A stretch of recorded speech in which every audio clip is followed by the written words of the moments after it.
The more I think about this, the more shocked I am by it. And I think you'll be shocked too. Now, I've been in public life for a long time, and I consider myself a pretty calm, even-keeled guy.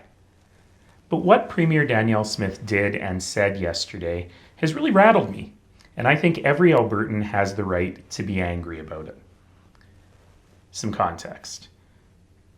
In a couple of days, we will have the first anniversary of the Jasper wildfire, one of the most devastating natural disasters to ever hit Alberta. 1/3 of the structures in Jasper were destroyed. A brave wildland firefighter lost his life. And businesses and people of Jasper are still struggling to rebuild their lives. So the town of Jasper did exactly what you're supposed to do after a crisis like this. They commissioned a report. They hired an expert to interview 300 people who were on scene to try and figure out what they could do better next time and how to prevent this kind of tragedy. It's a good report. I've read it, and you should read it too. It's on the Town of Jasper website.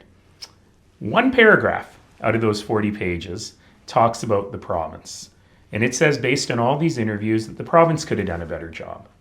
That the province asked for information that was not needed, they got in the way, they tried to exert decision-making control where there really weren't any decisions for them to make because it wasn't their jurisdiction. It's actually pretty mild stuff. It doesn't even go after the province's absolute failure in rebuilding homes or helping Jasper's economy recover. And when the Premier was asked about it yesterday, instead of showing a little bit of contrition, instead of saying, we're going to read this report and we're going to try and do better, she lashed out. She got very, very angry, and here's what she said.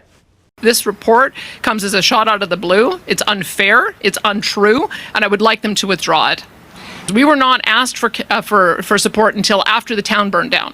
So whatever it is that they are trying to do to deflect blame, I'm not impressed with it, and I would ask for an apology from the city as a result. What I think went wrong is that they didn't do adequate fire protection and fire guard clearance, and then they didn't call in for unified command early enough. We had a lot of resources we could have brought to bear. They didn't ask for them until the fire breached the city. And by then, now you're into a cleanup mission, and it's all hands on deck at that point. So it's an unfair assessment, and I don't accept it. Yeah, you heard that right.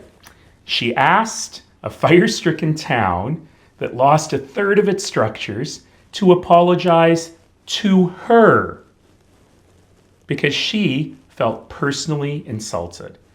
Well, I'm sorry, Your Majesty. You're the Premier, not the Queen. You're public servants. You're not above any sense of criticism. And you don't insult and lash out and get angry anytime that someone brings anything up that you may have done wrong. This reminds me of a Premier we used to have called Ralph Klein. Now, you could disagree with a lot of things Ralph Klein did, and let me tell you, I disagreed with him a lot. But he always, when he made a mistake, would apologize, would move on, and would try and fix it. And he believed in public service. Even though I disagreed with him a lot, it was one of the great honors of my life that his family asked me to speak at his funeral, because that's the kind of guy he was. This is not Danielle Smith. It's a pattern of behavior with her. Anytime she gets criticized, she lashes out, she insults people, and she never, ever admits that she made a mistake.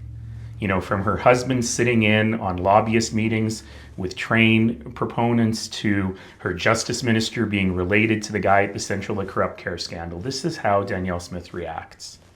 But this isn't about politics. This is about dignity and fairness. What she's doing is unfair, incorrect, insensitive, wrong, and unbelievably entitled. We don't have to settle for this. Albertans have a better alternative. I didn't ever want to be an expert in natural disasters and emergencies, and frankly, I would much prefer not having had to go through that. But one of the things I do know is that in times of crisis, you take the politics out of it, you don't pick fights with Ottawa, you try to keep people and property safe, and you try to do better next time. And that's all I can promise you, that Alberta's New Democrats will work with partners, will work with municipalities, will work with local people to try and do better. Because you know what? We're better together, and better is always possible.